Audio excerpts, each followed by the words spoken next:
As car lovers, we find a certain car which we become attached to, treating it like it's our firstborn child. However, for whatever reason, these brands discontinue these cars. Some of these cars have been replaced, as others have not. So here are 10 discontinued cars we want back. Honda Integra. Between 1985 and 2006, the Honda Integra was a sports coupe which was a more appealing alternative to the Civic. Its smooth coupe body style was much more appreciated at the time, and so it developed a large fan base. Since the Integra shared many parts of the Civic, it meant that it was reliable and very tunable. The top of the range Integra was the Epic Type R. Sales remained strong throughout its lifetime, but they were decreasing considerably, and so the Integra was killed off in 2006. Mazda RX-7, the Japanese sports car full of charm and beauty. The Mazda RX-7 was a sports car like no other. It featured amazing body curves no matter what generation you look at, and it featured the legendary high-revving rotary engine.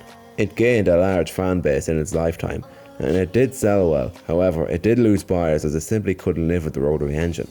The RX-8 had the same problem, and so the RX-7, RX-8 and Mazda's rotary died in 2011. Nissan Silvia or 180SX, who cares really? Between 1989 and 2002, Nissan had made a masterpiece of a sports car, given many different names across the globe. The S13, S14 and S15 Nissan S chassis cars were a fan favourite. Loved for their low price, not anymore, good performance and ability to drift, made drivers fall in love with them. However, this still wasn't enough to keep them alive. As the coupe fad died out, so did the Silvia name in 2002, due to poor sales. Chevrolet SS. With Pontiac biting the dust in 2010, the appreciated G8 as well as the brand's legacy went down with it. For many years, people didn't think that GM could make a spiritual successor to the G8. Thankfully, in 2013, the Chevrolet SS rolled onto the scene. It shared the same characteristics as the G8, but it also shared the same ability to sell. People never gave the SS the credit it deserved, and so in 2017, the SS will be discontinued. Saab. Originally an aircraft builder, Saab began to make cars after the two world wars had ended. The brand was filled with trial and error. However, for every wrong, there was a right. Cars such as the 99 and 900 turbo models are two fine examples. Saab's primary objective was to make their cars as safe as possible. This meant more investment is needed, which strained GM's funding, and so GM sold them, driving the brand to bankruptcy. In 2012, the brand ceased production. Toyota MR2. The poor man's Ferrari, which wasn't the crappy Pontiac Fiero. The MR2 was a mid-engined rear-wheel drive sports car with fun as its top priority.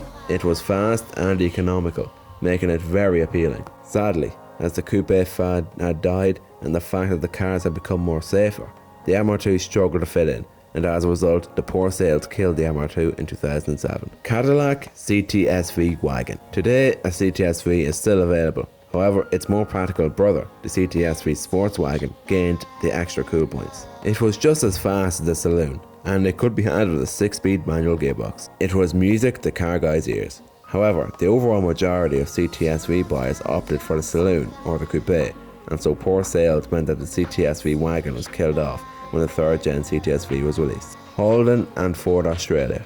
Different brands from a different area. The Holden and Ford Australia division often consisted of making sports saloons, utes and pickups with sweet V8s and lots of wheel spin.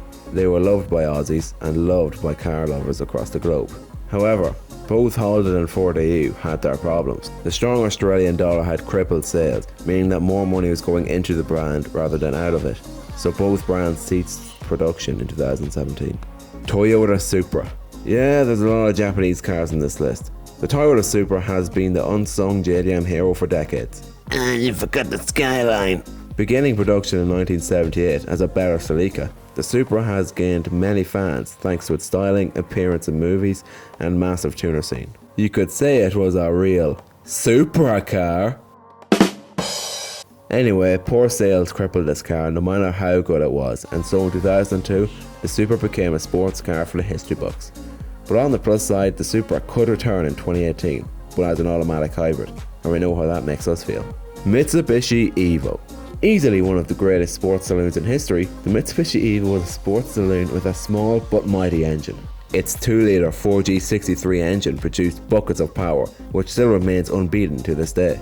Combining this with its amazing chassis and clever diffs, and you had a real Supra car slayer on your hands.